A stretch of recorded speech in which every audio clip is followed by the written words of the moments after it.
अंबाबाईचं दर्शन आज घेतलेलं आहे। मला वाटतं मी महाराष्ट्र राज्याच्या विधान परिषदेचा सभापती झाल्याच्या नंतर मी विधानसभेला निवडून आल्याच्या नंतर दर्शन घ्यायचं ठरवलं होतं। बाळूमामाचं देखील दर्शन घेऊन आदमापूरला आलेलो आहे। आरेवाडीला देखील बिरोबाचं दर्शन आता जाऊन घेणार आहे आणि बारामतीला कनेरीच्या मारुतीचे देखील दर्शन आज घेणार आहे।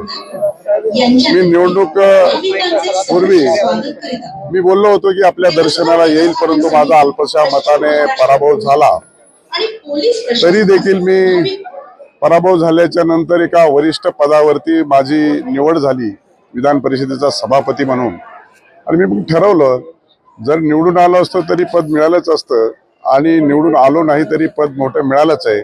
आपण जे देवाला वचन दिलं, जे देवाकडे मागणी ठेवली, जी त्यांच्या प्रती श्रद्धा आणि निष्ठा ठेवली, ते फळ मिळाल्याच्या नंतर त्यांच्या नतमस्तक होणं हे माझं कर्तव्य समजलो आणि मी आज अंबाबाईच्या दर्शनासाठी आलेलो आहे आणि मी अतिशय प्रसन्न झालो अंबाबाईचं दर्शन घेऊन।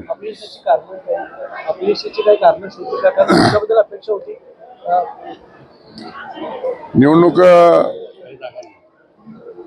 विधानसभेची लढत असताना 2024ला अतिशय चांगलं वातावरण होतं। निवडून येण्याची 100% शक्यता असताना देखील दगाफटका झाला आणि आपल्या सहकार्यांनी नुरा कुस्ती ही पूर्वनियोजित केली हे काही कळालं नाही आणि त्यामुळे नुरा कुस्तीचा मी बळी ठरलो आणि अल्पशा मताने पराजय झाला। आता भविष्य काळामध्ये त्याची मी नक्की गांभीर्यपूर्वक दखल घेईल। साहेब, अधिवेशन संपूर्ण आलेला आहात आपण, प्रबळ विरोधी पक्षाची बोली जाणवली काय किंवा विरोधी पक्षाने काय सांगू शकाल आपण? महायुतीचं एक थम्पिंग मेजॉरिटी कधी नव्हे ते महाराष्ट्रामध्ये मिळालेले आहे। अशा परिस्थितीमध्ये 10% उमेदवार हे विधानसभेमध्ये निवडून आल्याच्या नंतरच विरोधी पक्ष नेता होतो असा आपला घटनेतला, कायद्यातला आणि विधिमंडळाच्या कामकाजातला नियम आहे। तथापि आता तो अधिकार त्या पीठासीन अधिकाऱ्याचा आहे। मला वाटतं विरोधी पक्षाने तशी मागणी केली आहे, तशी चर्चाही केली आहे, परंतु अद्यापर्यंत त्याच्यावर कुठलाही निर्णय झालेला नाही। लोकसभेमध्ये देखील, देशाच्या लोकसभेमध्ये देखील 10 वर्ष विरोधी पक्ष नेता नव्हता आणि म्हणून आता तशीच परिस्थिती महाराष्ट्रामध्ये निर्माण झालेली आहे। विधानसभेचे पीठासीन अधिकारी त्या संदर्भामध्ये यथायोग्य नियमानुसार निर्णय घेतील। बीडच्या घटनेमुळे तर महाराष्ट्र अस्थिर होतो, राजकारणाचा केंद्रबिंदू बीडची घटना बघते, दुसरीकडे मुंडेंच्या वरती देखील आरोप होतात। कसं पाहता याकडे आपण सभापती म्हणतो? एका गावच्या सरपंचाचा अशा पद्धतीनं मृत्यू होणं हे दुर्दैवी बाब आहे। सरकारच्या वतीने त्याचं गांभीर्यपूर्ण दखल घेतलेली आहे। आरोपी अटक झालेले आहेत। अनेक नेत्यांनी, पदाधिकाऱ्यांनी तिथे भेट घेतलेली आहे। तपासाच्या दृष्टिकोनातून सरकारने अतिशय गांभीर्यपूर्वक पाऊल उचललेले आहेत। तिथले SP ची तडकाफडकी बदली केलेली आहे।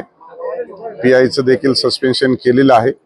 आरोपी अटक झालेले आहेत। पुढचेही आरोपी अटक होतील आणि वरिष्ठ स्तरावरती चौकशी सुरू आहे। शेवटी बळी गेलेला आहे आणि त्याच्या पद्धतीने जी काही मागणी येते आहे त्या दृष्टिकोनातून सरकारने गांभीर्याने दखल घेऊन त्याच्यावरती चौकशी नेमलेली आहे। शेवटी कोणीही दोषी असेल तर त्या दोषीवरती कडक कारवाई झाली पाहिजे, ही सगळ्यांचीच भावना आहे आणि सरकारची देखील भावना आहे। घटनेला मुख्यमंत्री जबाबदार अशी टीका राहुल गांधींनी केली। परभणी घटनेच्या संदर्भामध्ये जी काही घटना झाली ती आपल्या सगळ्यांच्या समोर आहे आणि म्हणून आता महाराष्ट्रात थंड हवा खाण्यासाठी आलेले आहेत राहुल गांधी आणि म्हणून आता काहीतरी स्फोटक वक्तव्य करायचं अशा पद्धतीने ते स्फोटक वक्तव्य केले आहे आणि त्यामुळे माननीय मुख्यमंत्र्यांनी योग्य ती तातडीने दखल घेतलेली आहे। त्याच्या सगळ्या चौकशी लावलेली आहे आणि गांभीर्यपूर्वक दखल घेतली असताना महाबळेश्वरची हवा खात असताना फक्त महाबळेश्वरचीच हवा खायला आले अशी टीका व्हायला नको, म्हणून त्याचं प्रिकॉशन घेऊन सत्ताधारी पक्षावरती आरोप करायचं राहुल गांधींनी ठरवलं आणि त्या पद्धतीने आरोप केला असं मला वाटतं।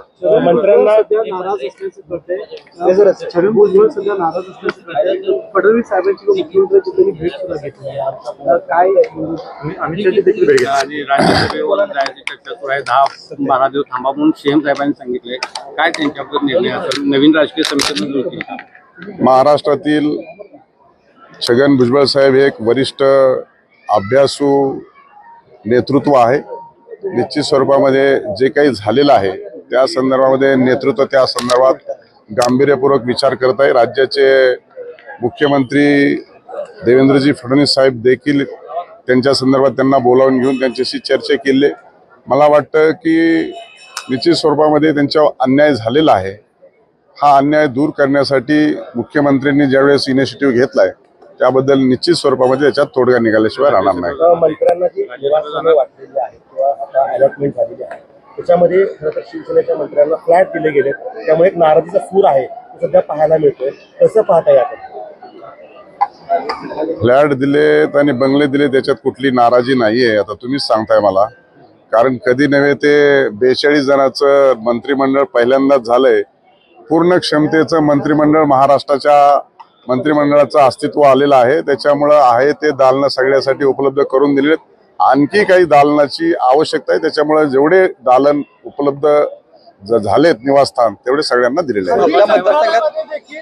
मंत्रालयामध्ये देखील केबिन मिळालेली नाहीये. विधानसभेमध्ये काही मंत्र्यांना जागा देण्यात आली. प्रश्न असा आहे की मी अगोदरच सांगितलं की मंत्रिमंडळाची पूर्ण क्षमतेने जागा भरलेल्या आहेत. एवढ्या कधीच भरलेल्या नव्हत्या. त्यामुळे आता मंत्री जास्त झाले तर कॅबिन कमी पडणारच आहेत. पण विधिमंडळामध्ये मंत्रिमंडळामध्ये कॅबिनची व्यवस्था सर्व मंत्र्यांची सरकार करेल. भुजबळ साहेबांनी प्रस्ताव मान्य केलाय राज्यसभेचा. मला सांगता येणार नाही त्यांच्या चर्चे दरम्यान काय झालं. फडणवीस साहेब आणि भुजबळ साहेबांच्या चर्चेत जे काही झालं ते मला माहित नाही, परंतु फडणवीस साहेबांनी हा विषय हातात घेतल्यानंतर त्याच्यात मार्ग निघेल हा माझा विश्वास आहे. आपण सभापती झालात त्यामुळे धनगर समाजाच्या अपेक्षा फार वाढलेल्या आहेत. तुम्ही धनगर एसटी आरक्षण अंमलबजावणी संदर्भात जी काही आंदोलन सुरू आहेत त्या संदर्भात काय सांगाल, किंवा धनगरांना एसटी आरक्षण कधी मिळणार? मला वाटतं पुण्यश्लोक अहिल्यादेवी होळकरांचं हे त्रिशताब्दी जन्मवर्ष आहे. त्या निमित्तानं विधान परिषदेवरती माझी सभापतीपदी निवड आणि नियुक्ती झालेली आहे. निश्चितच मला आणि समाजाला देखील मनापासून आनंद आहे. आणि या पदावर महाराष्ट्रात जाणारा माझ्या माध्यमातून समाजाचा हा सर्वोच्च पदाचा सन्मान महायुतीच्या सरकारने दिलेला आहे.